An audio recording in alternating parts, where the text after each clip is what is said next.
السلام عليكم ورحمة الله وبركاته. الحمد لله رب العالمين حمدا كثيرا طيبا مباركا فيه كما يحب ربنا ويرضى، والصلاة والسلام على نبينا محمد وعلى آله وأصحابه ومن اهتدى بهداه واتبع سنته إلى يوم الدين. أما بعد، ከተማሪዎች ለሚመጡ ጥያቄዎች መልስ የምንሰጥበት ፕሮግራም። ከዛሬ ጥያቄዎች የመጀመሪያው ለስራ የገባሁበት ቤት ሰዎቹ ሙስሊም አልነበሩም። 15 ቀን ስቆይ ቂብላ ወዴት እንደሆነ ሳላውቅ በግምት ሰገድኩኝ። ሶላቴ እንዴት ይታያል የሚል ጥያቄ ነው። ወደ ቂብላ ዞሮ መስገድ ሶላት ከመስገዳችን በፊት ሊሟሉ ከሚገባቸው የሶላት መስፈርቶች መሃል አንዱ ነው። በራሱ የቂብላን አቅጣጫ ማወቅ ያልቻለ ሰው መጠየቅ ግዴታ ይሆንበታል።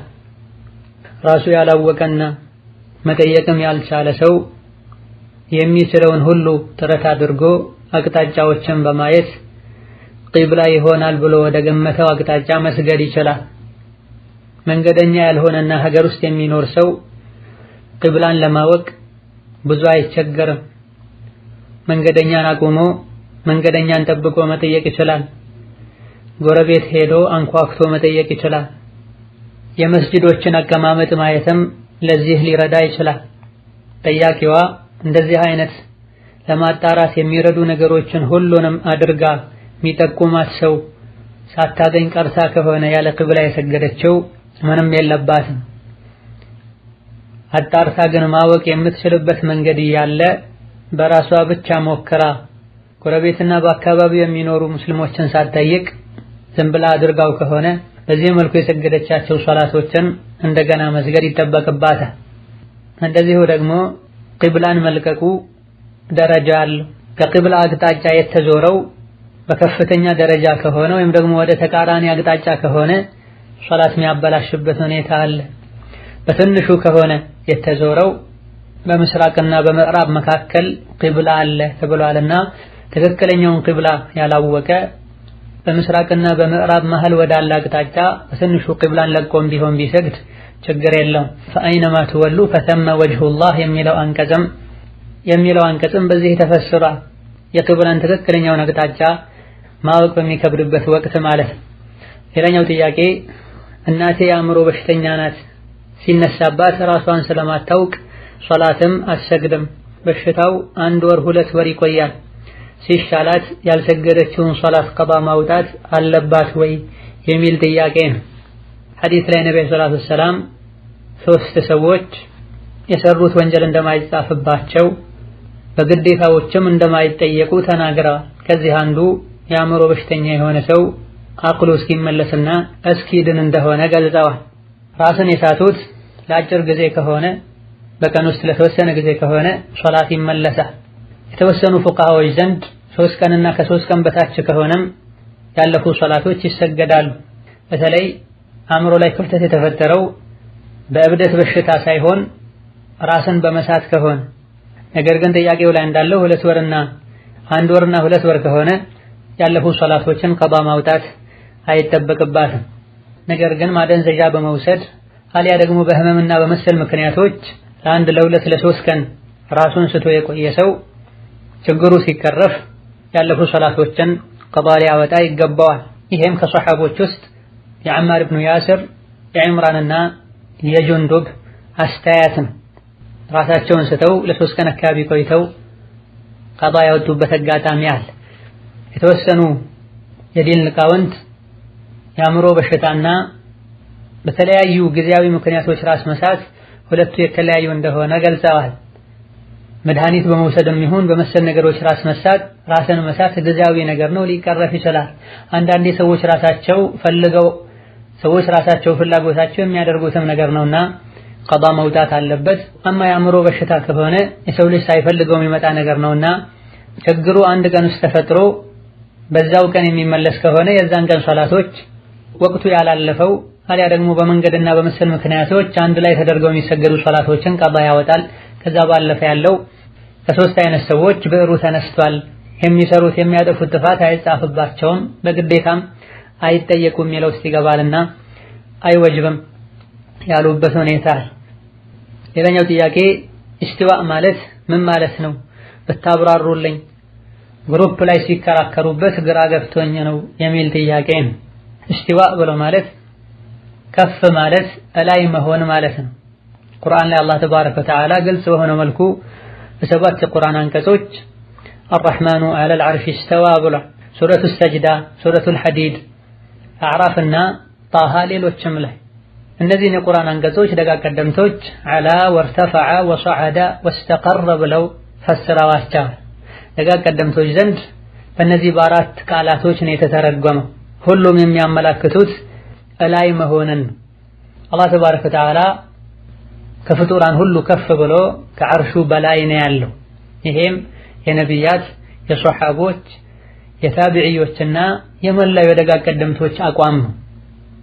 ኢስተዋ የሚለውን ኢስተውላ ብሎ መፈሰር አላህ ራሱ እላይ አይደለም፣ በየሌሊቱም ወደ ቅርቧ ሰማይ የሚወርደው አላህ አይደለም ረሕመቱ ነው ያለ ሰው ወይም ደግሞ ዐርሽ ማለት ንግስና ማለት ነው ብሎ አዳሞ የፈሰረ ሰው ሙብተዲዕ እንደሆነ ደጋግ ቀደምቶች ጠቅሰዋል። ረሱሉ ዓለይሂ ሰላቱ ወሰላም እነዚህን የቁርአን አንቀጾችን ሲያነቡ ሶሐቦች ኢስተዋ የሚለውን በቋንቋ የሚታወቀውን ኢስቲዋእ ነው የተረዱት። ታቢዕዮችም ከሶሐቦች ይህን የቁርአን አንቀጽ ሲማሩ ኢስተዋ ማለት እነሱ ዘንድ ከፍ አለ፣ እላይ ሆነ የሚል ትርጉም ነውና ያለው በዚሁ ተረተውሰን ያለሁት። ምርጥ የተባለው ትውልድ ካለቀ በኋላ ሶሐቦች፣ ታቢዕዮች ከጌታቸው ከተገናኙ በኋላ ነው ኢስተዋ ለሚለው ኢስተውላ የሚል ትርጉም የሰጡት። ኢስተዋን ከፍ አለ እላይ ሆነ የሚለውን ኢስተውላ ተሾመ ብሎ ለመፈሰር የሚረዳ የቁርአንም ይሁን የሐዲስ የሶሐባ የታቢዒ ንግግር የለም። አረብኛ ላይም አይታወቅም፣ መጤና ከጊዜ በኋላ የተፈጠረ ቃል ነው ብለዋል ትልልቅ የቋንቋ ሊቃውንት። እዘን ቁርአን ሐዲስ ላይ ማይታወቅ፣ ሶሐቦች ታቢዕዮች ዘንድ ማይታወቅ፣ የቋንቋ ዑለሞች ዘንድ ማይታወቅን ነገር በመያዝ ግልጽ የሆኑ የቁርአን የሐዲስ ጥቅሶችን ደጋግ ቀደምቶች የተስማሙበትን ኢስተዋ ዐላ ወርተፈዐ ከፍ አለ ከዐርሽ በላይ ሆነ የሚለውን ትርጉም በመተው ስልጣኑ ከፍ አለ ብሎ መፈሰር ትልቅ የሆነ ስህተትና ጥመት ነው። ብዙ ሰዎች ሻፊዒንን ከማለታቸው ጋር ኢማሙ ሻፊዒ ግልጽ በሆነ መልኩ ክታቦቻቸው ላይ አላህ ሰማይ እንደሆነ ከዐርሹ በላይ እንደሆነ እናምናለን ብለው የተናገሩትን ንግግራቸውን አይቀበሉም። አሽዓሪንን ከማለታቸው አቡል ሐሰን አልአሽዓሪ እንደዚሁ በርካታ የመዝሀባቸው ተከታዮች አላህ ተባረከ ወተዓላ ከዐርሽ በላይ መሆኑን በግልጽ በማያሸማ መልኩ ተናግረው ሳለ ግልጹን ትተው በፍቅህ እነሱ እንከተላለን፣ በአቂዳ አቡል ሐሰን አልአሽዓሪ እንከተላለን ይላሉ። አቡል ሐሰን አልአሽዓሪ ተወብተዋል መጨረሻ ላይ ከማ ሐካ ገይሩ ዋሂድ ወደ ሶሐቦች ታቢዕዮች መንገድ ተመልሰዋል። አላህ ከዐርሽ በላይ ነው ካለን አላህን በቦታ መገደብ ይሆንብናል ነው የሚሉት። ይህ ለቁርአንና ሐዲስ ጥቅሶች እጅግር ያለ መስጠት ምልክት ነው። ቁርአንና ሐዲስ ላይ ከተረጋገጠ ሙእሚን መሸሻ ሊኖረው አይገባ፣ አምኛለሁ ተቀብያለሁ ሊል ነው የሚገባ። ለኛ የሚከብዱ ነገሮች ካሉም ሶሐቦችና ታቢዕዮች ምን ብለው ፈሰሩት እንዴት ተረዱት ነው ልንል የሚገባ። ለሶሐቦች የበቃቸው ሊበቃን ይገባል። እነሱ ያላንኳኩትን በር ከማንኳኳት ልንጠነቀቅ ይገባናል። አርረሕማኑ ዐለል ዐርሽ ኢስተዋ የሚለውን ግልጽ በሆነ መልኩ ሰባት የቁርአን አንቀጾች ላይ ነብዩ ሲያነቡ ሶሐቦች ሲሰሙት ከይፈ ኢስተዋ ምን ማለት ነው? ኢስተዋ ማለት እንዴት አላህ ከዐርሽ በላይ ይሆናል? ይህ ለአላህ ቦታ ማጽደቅ አላህን በአቅጣጫ መገደብ አይሆንም ወይ ብሎ የተኛውም ሶሐባ አላነሳም፣ የተኛውም ታቢዒ አላነሳም። እነሱ ያላነሱትን ማንሳታችን ወይም ከነሱ በኢማን በዕልም በልጠናል ማለት ነው፣ ወይም ማጠመናል ማለት ነው። ከነሱ በኢማን በዕልም እንደማንበልጥ አላህ ቁርአን ነግሮናል፣ ነቢይ ነግረውናል። እንግዲያስ ሊሆን የሚችለው ሁለተኛው ነሰላህ ሰላም ወልዓፊያ ፈኢን አመኑ ቢሚስሊ ማ አመንቱም ቢሂ ፈቀድ እህተደው። ሶሐቦች ባመኑት መልኩ ካመነን ቀናውን መንገድ እንደጨበጠን አላህ መስክሮልናል። ግራ ቀኝ ካለን ከአላህና ከመልእክተኛው እንደተጋጨን ቁርአን በይፋ ነግሮናል። በርካታ የአታር የሱና ዘጋቢዎች እንደጠቀሱት ኢማሙ ማሊክ ጋር አንዱ መጥቶ አርረሕማኑ ዐለል ዐርሽ ኢስተዋ ከይፈ ኢስተዋ አላቸው። ቁርአን ላይ አርረሕማኑ ዐለል ዐርሽ ኢስተዋ ብሏል፣ እንዴት ነው ኢስተዋ ያደረገው ሲላቸው ኢማሙ ማሊክ አንገታቸውን ደፉ፣ ላብም ጠመቃቸው። ሰዎች በጣም ተደናገጡ። ከዛ ቀና ብለው ኢስቲዋ ማለት ምን ማለት እንደሆነ ሰዎች በቋንቋ ያውቁታል፣ ከላይ መሆን ማለት ነው፣ هذا هو المعنى الصحيح من قول مالك رحمه الله تعالى استواء ማለት ቃሉ ይታወቃል ትርጉሙ አይታወቅም እንደሚሉት አይደለም ትርጉሙም ቃሉም ግልጽ ነው አረቦች ዘንድ ከፍ አለ ከላይ ሆነ ማለት ነው በዚህ ማመን ዋጅብና ግዴታ ነው ከይፍያው እንዴት እንደሆነ አላህ በምን መልኩ ግን ከዓርሽ በላይ እንደሆነ አይታወቅም እንዴት ነው አላህ ከዓርሽ በላይ የሆነው ብሎ መጠየቅ ቢድዓ ነው አንተ ደግሞ ተንኮለኛ ሸረኛ ሰው ትመስለኛለህ አስወጡት ከዚህ መድረክ ብለው እንዲወጣ አድርገዋል إذن الله كعرش بلاين وبلو مامن يا إمام أبو حنيفة يا إمام مالك يا إمام الشافعي يا إمام أحمد النا ينسو كرب درسانا تماري وشتكتا يوچاچو بمولو يغارا أقواماچون تراسو نجاة سلاما ميفلق سو نسو بهدوبت منجر ليهيري قباوه ابن عبد البر يبالوت يفقهنا في حديث أواكي راتمتو سلسا سوستن يوم تهجر على يموتوت أهل السنة والجماعة قرآننا حديث لاي የተነገሩ የአላህን ባህሪያት ሙሉ በሙሉ አምኖ መቀበል ላይ ተስማምተዋል ስለ አላህ ባህሪያት የሚናገሩ ጥቅሶችም መጃዝ ሳይሆኑ ሐቂቃም እንደሆኑ ተስማምተዋል ነገር ግን የአላህን ባህሪ እንዲህ ነው ብለው ከፍጡራን ጋር አያመሳስሉም አህሉል ቢድዓዎች ግን ጀህሚዮችና መሰሎቻቸው እንደዚሁ ሙዕተዚላዎች የአላህን ባህሪያት ውድቅ ያደርጋሉ አይቀበሉም መጃዝም ነው ይላሉ ቁርአንና ሐዲስ ላይ ስለ አላህ ባህሪያት የሚናገሩ ጥቅሶችን ለምሳሌ አላህ ከዓርሽ በላይ ነው የሚሉ አላህ ይናገራል የሚሉ አላህ በየሌሊቱ ወደ ቅርቧ ሰማይ ይወርዳል የሚሉ የቂያም ቀን ለፍርድ ይመጣል የሚሉ መሰል የቁርአን ወይም የሐዲስ ቁርአን ወይም ሐዲስ ላይ የተጠቀሱ ወይም ሁለቱም ላይ የተጠቀሱ ባህሪያትን አምኖ የተቀበለ ሰው አላህን ከፍጡራን ያመሳስላል ይላሉ ሐቂቃው ግን ቁርአንና ሐዲስ ላይ የተነገረውን በሙሉ አምኖ መቀበል ነው በዚህ ጉዳይ ላይም ደጋግ ቀደምቶችን መከተል ነው ብላ አላህ ራሱ አለ ብለን እንደምናምነው ሁሉ ቁርአንና ሐዲስ ላይ የተነገሩን የአላህ ባህሪያትንም አምነን ልንቀበል ይገባል አላህ አለ ብለን አናምን ምክንያቱም መኖር የሰው ልጅ ባህሪ ነው አላህም ይኖራል ካለን አላህን ከፍጡራን ጋር ማመሳሰል ይሆናል እንደማንለው ሁሉ አላህ ከዓርሽ በላይ ነው በመልኩ አናቅም አላህ ይስቃል በመልኩ አናቅም ለአላህ ተባረከ ወተዓላ እጅ አለው እግር አለው ቁርአን ላይ ተነግሮናል ምን አይነት ነው አናቅም እኛ የተነገረን እንዳለው ብቻ ነው እንዴት ምን አይነት እንደሆነ አልተነገረን የተነገረንን ነገር ማመን አላህን ከፍጡራን ጋር ማመሳሰል ማለት አይደለም ليس كمثله شيء እሱን የሚመስል የለም ይሄ እጅግ በጣም ብዙዎች የጠመሙበት የሳቱበት ከረሱሉ ሱና የወጡበት ነጥብ ነውና መፍትሄው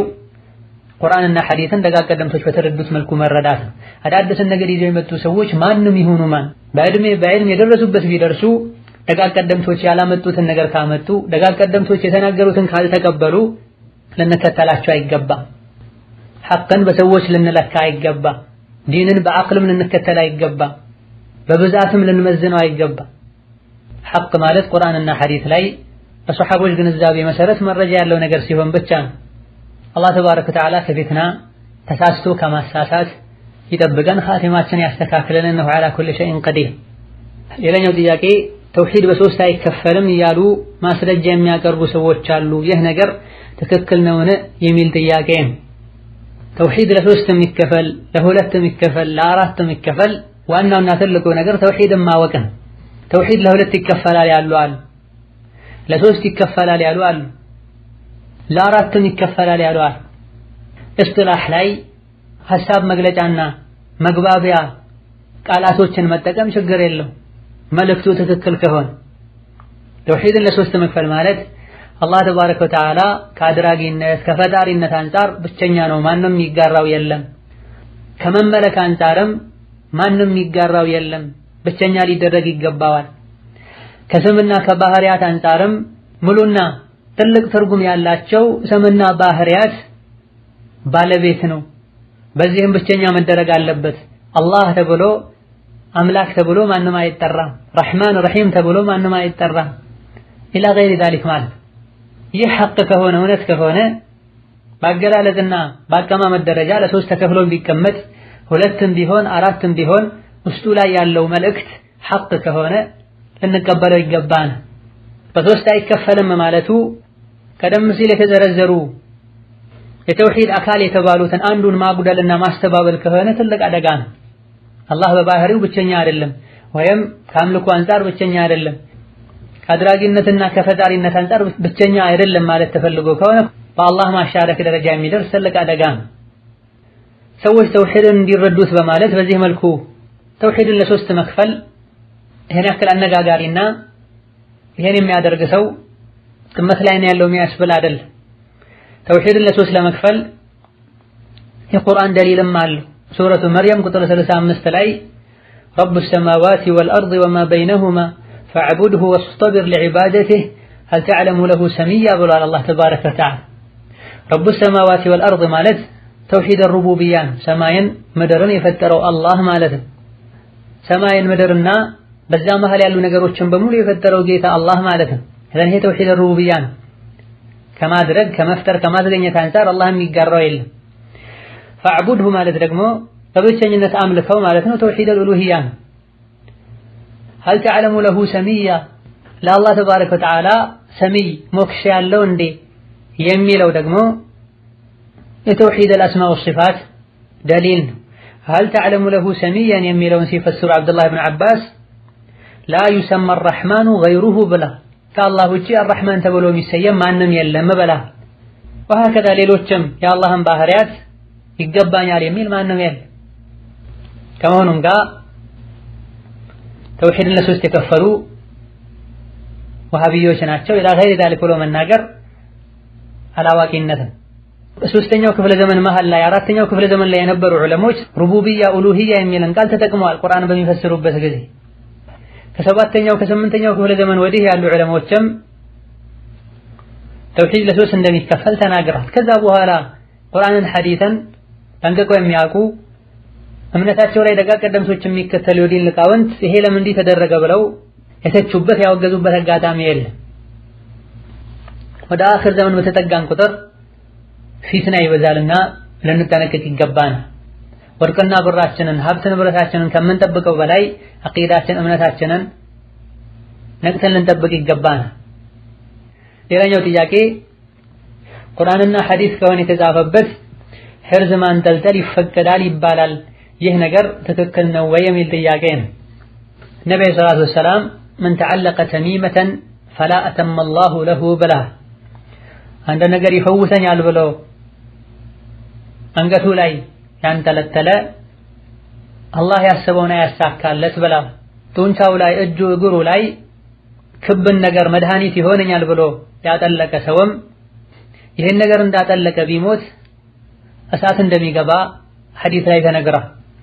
ከአላህ ውጭ ያለን አካል ይጠቅመኛል ይጎዳኛል ብሎ በማሰቡና ልቡ እዛ ላይ በመንጠልጠል ከዚህ በመነሳት ሕርዝ ተብለው የሚጠሩ የተለያዩ ቅርጽ ያላቸው ወይም አካል የሆኑ ነገሮችን ውስጡ ላይ ቋጥሮ አሊያ ደግሞ ምንነቱ የማይታወቅን ነገር ወይም ደግሞ በጂኒ መታገዝ ያለበት ወይም ምን እንደሆነ ማይነበብ ጽሑፍ ያለበትን ነገር ጠቅልሎ አንገት ወይም ጡንቻ ላይ ማሰር ከሽርክ እንደሚመደብ ዑለሞች ጠቅሰዋል።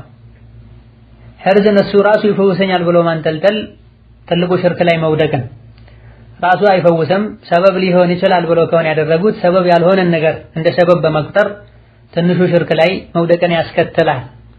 ይህ እንዳለ ሆኖ ከደጋ ቀደምቶች ከታቢዕዮች ከሷሐቦች የተወሰኑት ቁርአንና ዚክር ዱዓ ከሆነ ችግር የለውም ያሉበት ሁኔታ አለ። አብዱላህ ብን ዐምር ብን አልዓስ ሌሊት ላይ እንቅልፍ ለሚያስቸግረው ወይም ለሚደነግጥ ሰው የሚደረገውን አዑዙ ቢከሊማቲላሂ ታማቲ ሚን ገደቢሂ ወዒቃቢሂ ወሱኢ ዒባዲሂ ወሚን ሀመዛቲ ሸያጢን አው የሕضሩን የሚለውን ዱዓ ማለት ለሚችሉ ሕፃን ልጆቻቸው ቀጥታ ያስተምሯቸው ነበር፣ ማለት ለማይችሉት ጽፈው ያንጠለጥሉላቸው ነበር የሚልና ሌሎችም መሰል አታሮች አሉ። ወላኪን በርካቶች የመረጡት ቁርአንና ዱዓን ቢሆን ማንጠልጠል አይቻልም መበላ የተሻለውና ትክክለኛውም ይሄ ነው። የተለያዩ ምክንያቶች አንፃር አንደኛው ነብዩ ሰለላሁ ዐለይሂ ወሰለም ይሄን ነገር አለማድረጋቸው፣ ሌላው ቁርአንና ዚክርን እንኳን ቢሆን ያንጠለጠሉት የማያውቁ ሰዎች ውስጡ ላይ ያለው ቁርአን መሆኑን የማያውቁ ሰዎች ሌላ ሰዎች ቆጣጥረው የሚያንጠለጥሉትን ነገር ያንጠለጠለ መስሏቸው ሊጠረጥሩት ይችላሉ። አርአያ የሚያደርጉት ሰው ከሆነም እነሱም ከቁርአንና ከዚክር ውጭ የሆኑ ነገሮችን ሊያንጠለጥሉ ይችላሉ። ወከዛሊክ ቁርአንና ዱዓንም ክብሩን መንካት ሊሆን ይችላል። ይሄንኑ እንዳንጠለጠሉ ሽንት ቤት ሊገቡ ከቁርአን ክብር ጋር የማይሄድ ቦታ ላይ ሊገኙ ይችላሉ። በመሆኑም ይሄን መተውና በሩን መዝጋት ተገቢ ነው። ቁርአንና ዱዓ ዚክርን ቀጥታ በመቅራት እጅ ላይ ተፈተፍ ያሉ ሰውነትን በመዳበስ ውሃ ላይ ተፍ ያሉ በመጠጣት ፈውስ ማግኘት ይቻላል። ለህፃናትም ቢሆን ወላጆቻቸው ቤተሰቦቻቸው ቀጥታ ሊቀሩላቸው፣ እድሜያቸው ከፍ ያለ ከሆነ ደግሞ ሊያስብሏቸው ይገባል። ሌላኛው ጥያቄ ከፊል የሁጃጆች ስራ ይሰራል። እኔም አብሬው ሄጄ ሐጅ አደረኩኝ፣ ግን ኢህራም ያደረኩት አረፋ ላይ ነው። እኔ የምኖረው ጀዳ ነበረ። ኢህራሜን ለብሼ ነይቼ መነሳት ካለብኝ ቦታ ባለመነሳቴ ምንድነው ማድረግ ያለብኝ የሚል ጥያቄ ነው። የጅዳ ሰው መሐረም ያለበት ከጅዳ ነው። ማንኛውም ሰው ሐጅን ለማድረግ ከማሰቡ ጋር ሚቃት እንዲያደርግ ከተገደበለት ስፍራ መሐረምን ትቶ ያለ ኢህራም ሳይሐረም መካ የገባ እንደሆነ ተመልሶ እዛው ሄዶ መሐረም ከቻለ ደግ፣ ካልሆነ ካለበት ሐርሞ ዋጅብን ግዴታን በመተው አንድ በግ ማረድ ይጠበቅበታል። አንድ በግ ማረድ ካልቻለ 10 ቀን መጾም ግዴታ ይሆንበታል። 3ቱን ሐጅ ሳይጠናቀቅ 7ቱን ከዛ በኋላ። በሆነም አቅም ካለ ማረድ፣ ካልሆነ 10 ቀን መጾም። 3ቱ ሐጅ ሳያልቅ በፊት መጾም የነበረበት ቢሆንም ባለማወቅ ወይም በጥንቃቄ ጉድለት ወቅቱ ቢያልፍም አሁንም መጾም ተገቢ ነው። ወላኪን ከጅዳ ወደ መካ ሲሄዱ ሐጅን የማድረግ እቅድ ወይም ንያ ካልነበረና ለማድረግ ያሰቡትም ይሁን የወሰኑት መካ ገብተው የውም አረፋ ላይ አረፋ ከደረሱ በኋላ ከሆነ ከዛው ካሉበት ከአረፋ ሐርመው ሐጅ ማድረግ ይቻላል። ምንም ችግር የለው። መጾምም ይሁን ማረድ ግዴታ አይሆንም። መጾም ማረድ ግዴታ የሚሆነው ከሀገሩ ካለበት ስፍራ ተነስቶ ወደ መካ ሲጓዝ አላማው ሐጅ ከነበረ ሐጅና ስራም ይሁን ሐጅን ብቻ ይሁን ሐርሞ ማለት ይጠበቅበታል። ንያ ያለው ኢህራም ሳያደርግ ሚቃትን አልፎ ከመካ የሐረመ ሰው እዛው ተመልሶ በሐረም ካልቻለ ማረድ ወይም መጾም ግዴታ ነው። ሌላኛው ጥያቄ ከሰው 300 ሪያል ተበድሬ ነበረ። የተበደርኩት ሰው በሰው አካውንት ወደ ሀገር ላክልኝ ብሎኝ ላኩለት። ብሩም እሱ እጅ ሳይገባ ጠፋ። ይሄን ገንዘብ የመክፈል ግዴታ አለብኝ ወይ የሚል ጥያቄ ነው። ቁጥሩን በትክክል ተቀብለው ከሆነና ያስገቡበት የአካውንት ቁጥርም እሱ ራሱ መሆኑን እርግጠኛ ከሆኑ ግለሰቡን በዚህ ያስገቡልኝ ብሎ ከሰጠ መክፈሉ ግዴታ አይሆንም። ነገር ግን ሲያስገቡ አካውንት ላይ ቁጥር ተሳስተው ከሆነ በጥንቃቄ ጉድለት ሌላ ሰው ጋር ደርሶ ወይም ደግሞ መሃል ላይ ቀርቶ ከሆነ ይሄን መክፈሉ ግዴታ ይሆናል። ሌላኛው ጥያቄ አባትና እናቴ የሚኖሩበት ሀገር ሽርክ ይበዛበታል። ቤታችን ውስጥ ብዙ ሲህር ይገኛል። ከዚህም የመጣ አባቴ በህመም እየተሰቃየ ነው። ንብረት ሁሉ ወደመ። ይህን ችግር ለመቅረፍ በሚል ያሉበትን ቦታ አስለቅቄ ሌላ ቦታ እንዲኖሩ ባደርግ በአላህ ላይ አለመመካት ይሆንብኛልን የሚል ጥያቄ ነው። በላጭና የተሻለው ሶብር አድርጎ ታግሶ እዛው መኖርና በቁርአን በዚክር በሩቅያ ፈውስ ለማግኘት መጣር ነው። ለውጥ ካልተገኘ አሊያ ደግሞ ይሄን በትዕግስት በቋሚነት ማድረግ የሚቻልበት ሁኔታ ከሌለ የሚጠቅመው ይሁን የሚጎዳው አላህ ነው። ከአላህ ውጭ ያለን አካል ፈርቼ ሳይሆን ሰበብ ለማድረስ ወደ ሌላ ቦታ ሄዳለሁ ቢባል ችግር አይኖረው። ሌላኛው ጥያቄ ቡቲክ ቤት ልብስ ማሻሻጫ አሻንጉሊት በሸሪዓ እንዴት ይታያል የሚል ጥያቄ ነው። ፎቶና ቅርጻ ቅርጽን ምስልን መስራት በዲናችን የተከለከለ ነው፣ ሐራም ነው። ከከባድ ወንጀሎች መሃል አንዱ ነው። አላህ ተባረከ ወተዓላ ወመን አዝለሙ ሚመን ዘሀበ የኽሉቁ ከኸልቂ በላ ቡኻሪ በዘገቡት ሐዲስ እኔ የፈጠርኩትን አይነት ፍጡር ለመፍጠር ወይም ለመስራት ከሚሞክር የበለጠ ማን በዳይ ማን ግፈኛ አለ ብሏል አላህ ተባረከ ወተዓላ። ወሀከዛ ቡኻሪና ሌሎችም በዘገቡት ሌላ ሶሒህ ሐዲስ የቂያም ቀን ቅጣት ከሚበዛባቸው ሰዎች አንዱ ምስልን ፎቶን የሚሰራ ሰው ነው ብላ እዘን መስራቱ ከተከለከለና ከባድ ወንጀል ሐራም ከሆነ ይሄም መግዛት መሸጡም ሐራምና ክልክል ይሆናል። ይህ ነገር ለወንጀል ሰበብ የሚሆን ከሆነ ለምሳሌ ሐውልትና መሰል ነገሮችን ሰዎች እንዲያመልኳቸው ከሆነ የሚሰራው የሚሸጠው የሚገዛው አሊያ ደግሞ የሰዎችን አኽላቅና ዲን ለሚያበላሹ ነገሮች ከሆነ የሚሰራው ወይም የሚሸጠው ሐራምነቱ የከፋ ይሆን። ልብስ ማሻሻጫ አሻንጉሊቶች ምስል ወይም ቅርጻ ቅርጽ የሚል ውስጥ የሚካተቱ ናቸው በመሰረቱ። ስለዚህ ይከለከላሉ ማለት ነው። ልብሶችን የሰው ምስል ባልሆነ ነገር አንጠልጥሎ ወይም አቅርቦ መሸጥ የማይቻል ከሆነ አንገቱን ቆርጦ ከአንገት በታች ያለውን መጠቀም ይቻላል። ሱራ ቅርጽ ምስል የሚባለው አንገት ካለው እንደሆነና አንገቱ ከተቆረጠ ምስል የሚለው ነገር እንደሚቀር የሚያሳዩ ማስረጃዎች አሉ። አንገቱ ተቆርጦ ከአንገት በታች እንኳን ቢሆን ሊፈትኑ የሚችሉ የሰውነት ቅርጾች ሊኖረው አይገባም። ተገላልጦ የሚሄዱ ሰዎችን አይነት ልብስ የሚያሳይ መሆንም የለበትም። የሴትን ጡት መሰል የሆኑ ሊፈትኑ የሚችሉ ሰውነቶችን ቅርጽ የሚያሳይ መሆን የለበትም። እነዚህ ነገሮች ከጠሩ አስፈላጊውን የግድ ሆኖ ከተገኘ አንገት የሌለው ቢደረግ ችግር አይኖርም። ሸርጡ ግን ልብ መባል አለበት። አንደኛው አስፈላጊ ሆኖ ከተገኘ አማራጭ ከሌለ፣ ሁለተኛው መሸጡ ሰዎችን ለወንጀል ማያግዝ ከሆነ በዲኑ መሸጥ የተከለከሉ ልብሶችን መሸጫ ሊሆን አይገባም። ይህ ካለበት ወንጀል ላይ መተባበር ይሆናል። እነዚህ ከሌሉና አስፈላጊ የግድ ሆኖ ከተገኘ ጭንቅላት ወይም አንገት የሌለውን መጠቀም ይቻላል። ሌላኛው ጥያቄ የምሰራው ፀጉር ቤት ነው። ደንበኞች የተለያየ ስታይል እንዲቆረጥላቸው ስለሚያዙኝ እቆርጥላቸዋለሁ። መቁረጤ ሐራም ይሆንብኛል ወይ የሚል ጥያቄ ነው። ነቢያችን ሰለላሁ ዐለይሂ ወሰለም ፀጉሩ ከፊሉ ተላጭቶ ከፊሉ የቀረን ልጅ ባዩበት ጊዜ ሁሉንም ላጨው ወይም ሁሉንም ተወው ብላ። ከዚህ በመነሳት ዑለሞች ረሂመሁሙላህ ተዓላ ወሐፊظ الأحياء ፀጉርን ከፊሉን ቆርጦ ከፊሉን ማስቀረት ክልክል እንደሆነ ገልጸዋል። በመሆኑም ፀጉር ቤት ላይ እማ ሙሉ በሙሉ ወጥ በሆነ በአንድ ደረጃ መቁረጥ አሊያ ደግሞ ሙሉ በሙሉ መላጨት ከሆነ ይቻላል። በተረፈ ዳርና ዳሩን ዝቅ አድርጎ ቆርጦ መሃሉ እንዲተው ወይም ትንሽ ተቀንሶ ከፍ ያለ ሆኖ እንዲቀር የሚጠይቁ ሰዎችን ማስተካከል አይቻልም። ለነሱ ይሄ ነገር ካልተፈቀደላቸው እነሱን ማገዙም ሐራምና ወንጀል ይሆናል። በዚህ መልኩ የተገኘው ገንዘብም ሐላልና ንጹህ ከስብ አይሆንም። ሙእሚን አላህን ሊፈራ ከስቡን ሊያጠራ ይገባል። ማንኛውም በሐራም የደለበ ሰውነት እሳት ትገባዋለች ተብሏል። ሌላኛው ጥያቄ ሴት ልጅ ጅልባብ ለብሳ ሶል ያለው ጫማ መልበስ ትችላለች ወይ የሚል ጥያቄ ነው።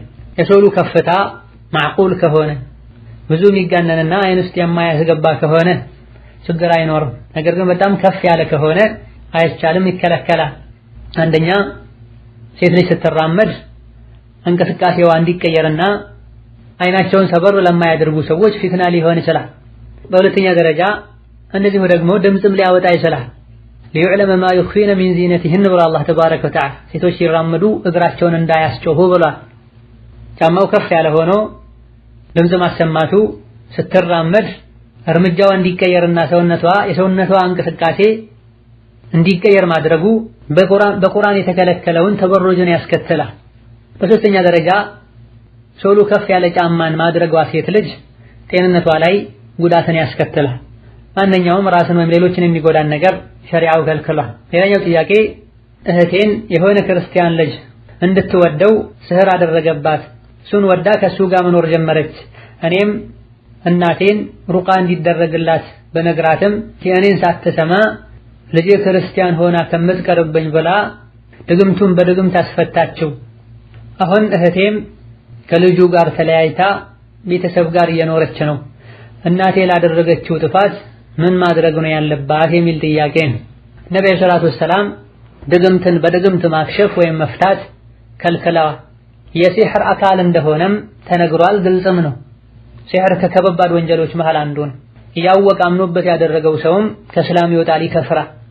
ባያምንበት እንኳን ዝም ብሎ ጠንቋይን ሄዶ የጠየቀ ሰው የ40 ቀን ሶላቱ ተቀባይነት እንደማያገኝ ነብይ ተናግሯል። አማ አምኖበት ገይብን ያቃል ብሎ ያደረገው ሰው ለቀድ ከፈረ ቢማ ኡንዚለ ዐላ ሙሐመድ ብላ ነብይ ላይ በወረደው ሸሪዓ በቁርአን ክዷል፣ ከፍሯል ብላ ነብዩ ሰለላሁ ዐለይሂ ወሰለም። መጀመሪያ ማድረጉን እንደምናወግዘው ሁሉ ከተደረገ በኋላ ለማክሸፍ ብሎ ሌላ ድግምት መስራቱንም ሸሪዓው ያወግዛል። ድግምት የተሰራበት ሰው ሰብር ሊያደርግ አላህ እንዲያነሳለት ዱዓ ሊያደርግ ከዚህ ጎን ለጎን ለሁሉ ነገር መድኃኒት የሆነው ቁርአን እንደሚፈውሰው እርግጠኛ በመሆን ቁርአን ሊቀራ ሩቅያ ሊያደርግን የሚገባ ራሱ መቅራት የማይችል ሰው አላህን የሚፈራ በአላህ ብቸኝነት የሚያምን የነቢዩን ሱና የሚከተል ሩቅያ የሚያደርግን ሰው ፈልጎ ሩቅያ ሊያስደርግ ነው የሚገባ። ሱረቱል ፋቲሃን ደጋግሞ መቅራት፣ አያተል ኩርሲና የሱረቱል በቀራን የመጨረሻ 3 አንቀጾችን ቁል ያ አዩሀል ካፊሩን፣ ቁል ሁወላሁ አሐድ፣ ቁል አዑዙ ቢረቢል ፈለቅና ቁል አዑዙ ቢረቢን ናስን ደጋግሞ መቅራት የሲሕር ፈውስን፣ ሱረቱል በቀራን ሙሉ በሙሉ ደጋግሞ መቅራትም በሲሕር እንዳይጠቁም ያደርጋል፣ የተጠቁ ሰዎችም እንዲፈወሱ ያደርጋል። ሱረቱል በቀረቲ አኽዙሃ በረካ ወተርኩሃ ሐስራ ወላ ተስተጢዑሃ አልበጠለ ብላ ነብዩ ሰለላሁ ዐለይሂ ወሰለም። ሱረቱል በቀራን መቅራት በረካ ነው፣ መተዋ ጠጠት ነው፣ ድግምተኞች አይችሏትም ብላ። ድግምተኛ የሆነ ሰው ሱረቱል በቀራን መቅራት አይችልም ተብሎም ተፈስሯል። ሱረቱል በቀራን የሰራ ሰው የድግምተኞች ሴራ ድግምት አይጎዳውም ተብሎ ተፈስሯል። በአላህ ልናም ዲናችን ልናቅ ተውሂዳችን ልናጠናክር ይገባናል። እናት ይሄን ያደረገችው ባለማወቅና በጀህልና ከሆነ ምንም የለባትም። ሲሕር ሐራም መሆኑን ኩፍር መሆኑን ከማወቅ ዋጋ ከሆነ ይሄን ያደረገችው ድርጊቱ ከእስልምና የሚያወጣ መቶበት ሸሃዳ መያዝና ለጌታው መታረቅ ይጠበቅባታል። ወሀከዛ ፈስአሉ አህለ ዚክሪ ኢን ኩንቱም ላ ተዕለሙን ተብለናል። ማታውቁ ከሆነ የእውቀት ባለቤቶችን ጠይቁ ተብለናል። ማንኛውም ሰው በራሱ ግምትና በመሰለኝ ማንኛውም ነገር ሊያደርግ አይገባም። አስቀድሞ ዑለሞችን ሊያማክር ይገባል። ልጄ እንዲህ አይነት ችግር ገጥሟታል ምን ማድረግ አለብኝ ብለው ዑለሞችን ቢያማክሩ በቀላሉ መፍትሄ ማግኘት ይቻላል። ሌላኛው ጥያቄ እኔና እህቶቼ ሳንወለድ በፊት አባቴ ክርስቲያን ነበረ። ከዛም እስልምናን ተቀብሎ ኒካህ አሰረ። ከዛም እስልምናን ተቀብሎ ኒካህ አስረው እኛ ተወለድን። ከብዙ ጊዜ በኋላ ተፋቱ። ከዛም አባቴ ተመልሶ ከፈረ። እናም አሁን እኛ የምንጠራው እስልምናን ሲቀበል በወጣለት ስም ነው። ደግሞም በካፍር ስሙ መጠራት አንፈልግም። ይህ ከሸሪዓ አንፃር እንዴት ይታያል የሚል ጥያቄ ነው። ዋናው ስሙ ሳይሆን ግለሰቡ አባታችሁ መሆኑን የሚጠራው በሙስሊም ስም የሚሆን ሙስሊም ባልሆነ ሰው ስም በሁለቱም ስም ቢጠራ ሰዎች የሚያውቁትና የሚረዱት እሱ ራሱ እንደሆነ ከሆነ ችግር የለም። የስሞች መቀየር ሐቂቃውን ተጨባጩን እውነታውን አይቀየርም። ነገር ግን ስሙ ተቀይሮ ሲጠራ የሌላ ሰው ልጅ እንደሆናችሁ ሰዎች የሚገምቱና የሚረዱ ከሆነ ይሄን ይከለከላል። هذا والله تعالى أعلم። ለዛሬ በዚህ እናበቃለን። ወሰላሙ አለይኩም ወራህመቱላህ ወበረካቱ።